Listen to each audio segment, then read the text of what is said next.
नमस्कार and welcome to my channel Nirav Hingu. और आज मैं बात करूंगा मकर संक्रांति पर। बहुत शॉर्ट नोटिस पे ये वीडियो बना रहा हूँ। मकर संक्रांति कल है, 14 जनवरी। कई लोगों को ये प्रश्न है, क्या मकर संक्रांति 14 जनवरी 2026 को है या फिर 15 जनवरी 2026 को है। पहले तो ये बात क्लियर कर दूं कि संक्रांति का आविर्भाव काल कब स्टार्ट हो रहा है। मकर संक्रांति आविर्भाव काल शुरू हो रहा है 14 तारीख को ही, लेकिन 3 बजे दोपहर को 3 बजे के पास, अगर मैं प्रिसाइसली बोलूं तो। क्योंकि सूर्य जब मकर राशि में आते हैं तभी उसको मकर संक्रांति कही जाती है। तो पूरे दिन 14 जनवरी को नहीं है। ये कोई ये मत सोचेगा कि रात को 12 बज गए आज 13 जनवरी को, उसके बाद से संक्रांति शुरू हो गई। हम इंग्लिश गॉर्जियन कैलेंडर नहीं इस्तेमाल करते, हम केवल जो वैदिक पद्धति है उससे, सूर्योदय से हमारा सारा पंचांग बनता है। इसलिए अगर मैं प्रिसाइसली आपको बताऊं तो लेट मी चेक विद पंचांग में, अभी लाइव ही देख लेता हूं। तो सूर्य भगवान धनु राशि में आ रहे हैं कल 14 जनवरी को 15 बजकर 13 मिनट पे प्रवेश करेंगे। तो आइडली देखा जाए तो 3 बजकर 13 मिनट पर मकर संक्रांति शुरू होगी दोपहर को। ठीक है, और इसमें साथ साथ में एक सततिला एकादशी भी आ रही है, संयोग भी बन रहा है, जो कि बहुत ही महत्वपूर्ण है और काफी इसमें महत्व है धार्मिक दृष्टि से, आध्यात्मिक दृष्टि से और लौकिक दृष्टि से भी। और दान का इस बार बहुत ही ज्यादा महत्वपूर्ण पर्व है। दान करना, हर बार हम तिल और गुड़ का तो दान करते ही करते हैं, लेकिन इसके साथ साथ आज मैं 12 राशियों के आधार पर भी बताऊंगा किसको कौन सा दान करना चाहिए।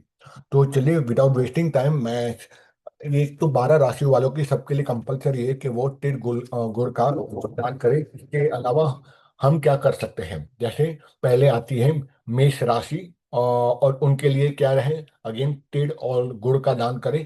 जितनी भी राशि है उनको मिलेंगे, जो संध्या काल है यानी 6 बजे के आसपास, जब सूर्यास्त समय होता है, सूर्यास्त के समय आपको ये तिल और गुड़ का दान करना है। और ये भी है कि जितने भी 12 राशि है उनको तिल और गुड़ का तो दान करे ही। तिल और गुड़ का जो चिक्की बनती है, जो लड्डू बनते हैं, वो आपको ग्रहण भी करने हैं। साथ ही साथ आपको चाहिए काले और सफेद तिल को, अगर घर में मटका है तो उसमें भी डाल दीजिए, ताकि वो तिल और गुड़ का पानी बन जाए। और वो आपको एटलीस्ट 3 बजे के बाद या पूरे दिन में जितनी बार आप ग्रहण कर सको उतना ज्यादा अच्छा है। और उसके पश्चात आपको चाहिए कि तिल गुड़ का दान करें, उसका पानी पिए, और साथ ही साथ उसकी अगर कोई मिठाई बना सके, ठीक है, ऑफ कोर्स मिठाई बन जाती है, लेकिन अगर उसका आप दान कर सके, उसको खाना भी, उसका कुछ आप सब्जी बना सके तिल गुड़ का, मुझे नहीं पता बनता है कि नहीं, लेकिन अगर उसको कंज्यूम कर सके तो ज्यादा अच्छा है। अब कारण क्या है तिल गुड़ के पीछे, एक तो तिल जो आ जाती है कहीं के मंगल ग्रह का प्रतिकारक माना जाता है, और जो गुड़ आता है वो सूर्य ग्रह को भी माना जाता है। इस टाइम ऋतु का परिवर्तन होता है, अब नई ऋतु आएगी, इसीलिए वैदिक पद्धति में तिल गुड़ का एक प्रावधान माना गया है कि शरीर में इम्यूनिटी पावर को स्ट्रॉन्ग करने के लिए गुड़ का और तिल का प्रयोग किया गया है। Now that is the scientific reason why we eat the til and gur on the Makar Sankranti. दूसरी बात है कि मैंने आपको बताया, वैदिक पद्धति में एक नई ऋतु आने वाली है, उस ऋतु का आगमन के लिए भी, अपने शरीर को परिपुष्ट और इम्यूनिटी को स्ट्रॉन्ग करने के लिए भी ये खाद्य पदार्थ हमारे ऋषियों ने रखा है। बात करता हूँ ग्रहण काल, सॉरी, मकर संक्रांति पर कौन कौन सी जो राशि है उनको क्या करना चाहिए। तो मैं दो दो राशियों के बारे में यहाँ पे बात करूंगा। पहले आती है मंगल की राशि, जो आती है मेष। तो मेष राशि के लिए वही है कि गुड़ और तिल का तो दान करना ही करना है, कंज्यूम भी करना है। इसके साथ साथ में मंगल का रंग आता है लाल, इसलिए सारे सारे के सारे लाल रंग के जो पदार्थ है, जो फ्रूट्स है, ठीक है, जैसे कि अनार हो गया, वाटरमेलन हो गया, इसका आपको दान करना है। अगर आपको खाने की चीज़ खा भी सकते हैं, लेकिन दान का आज ज़्यादा महत्व रहेगा। मसूर की दाल अगर इसकी बात करें, वो भी आपको दान करना है। लाल रंग के कपड़े मेष राशि वालों को अवश्य ही उसमें दान करने चाहिए, और सारे लाल रंग के कपड़े हो गए, ऑब्जेक्ट्स हो गया, वो भी आप दान कर सकते हो संध्या काल के समय पर, यानी बिटवीन 6 to 7 PM, जब सूर्यास्त होगा कल मकर संक्रांति का। उसके बाद आता है वृषभ। तो वृषभ राशि वालों के लिए भी है गुड़ और तिल का दान करना। उसके साथ साथ में चांदी का यदि संभव हो, चांदी का जो कॉइन है उसको आप दान करो।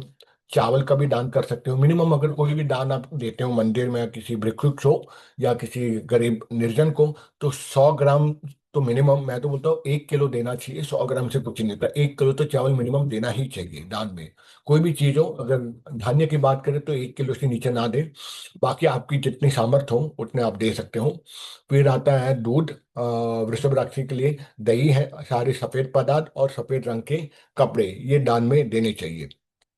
फिर आता है मिथुन राशि के लिए, तीसरी नंबर की राशि। तो मिथुन राशि के लिए माना गया है अगेन गुड़ और तिल का दान करना है, कंज्यूम करना है। खिचड़ी जो है चावल और हरे मूंग की, ठीक है, ये खिचड़ी आपको कंज्यूम भी करनी है और इसका दान भी करना है। ठीक है। और इसके साथ में अपने जितनी हरे रंग की चीजें होगी, हरा मूंग हो गया, हरे रंग का सफरजंद हो गया, ग्रेप्स हो गई हरे रंग की, ठीक है, ये सारे फल फूल आपको दान करने हैं। हरे रंग के कपड़े भी आप दान कर सकते हो, पैंट पीस शर्ट पीस है, या फिर अगर किसी लेडी को दे रहे हो तो हरे रंग की साड़ी भी आप दे सकते हो।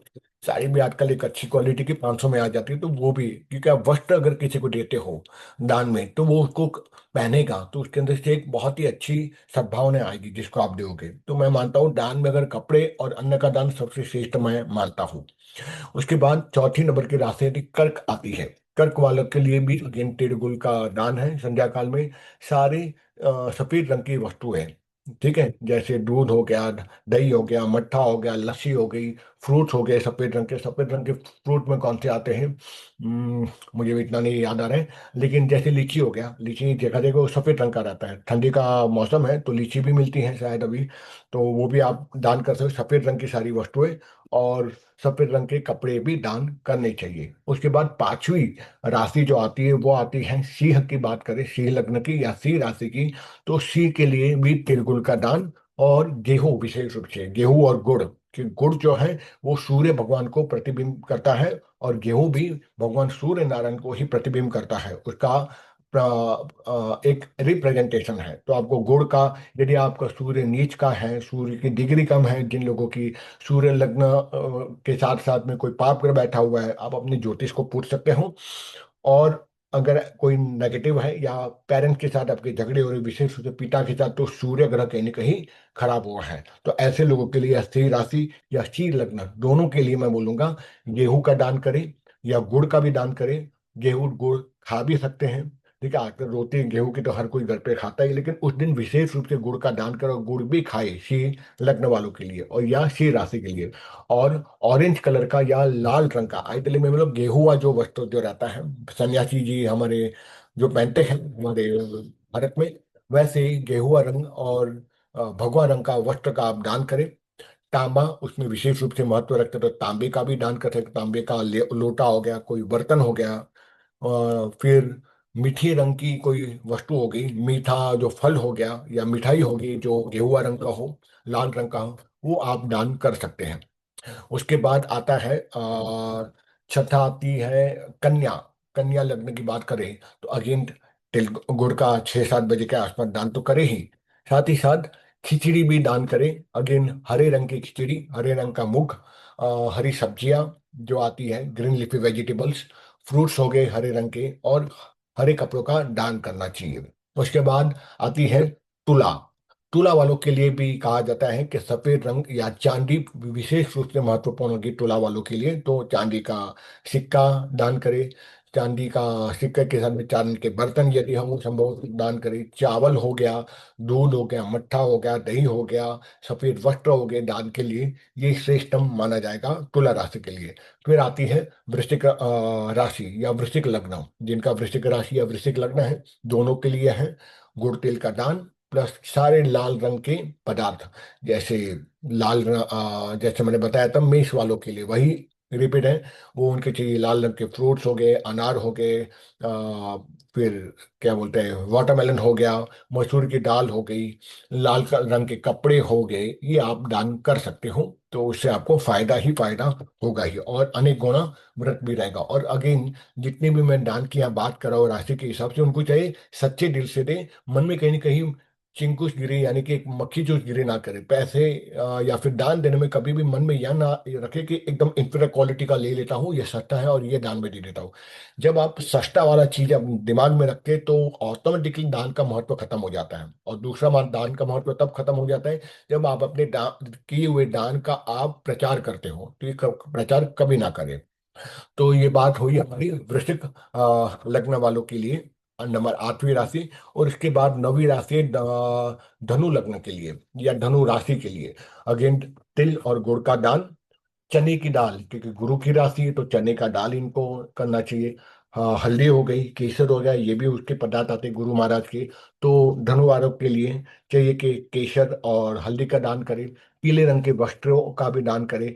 संभव हो तो गाय का घी का भी दे सकते हैं, गाय का घी, जो कि आज काफी महंगा आता है, लेकिन अगर 50 ग्राम 100 ग्राम एक दिन के लिए दे दिया जाए तो उसमें बहुत महत्वपूर्ण रहता है कि आप कहीं कहीं पे कर सकते हैं। उसके पश्चात धनु, फिर आता है मकर।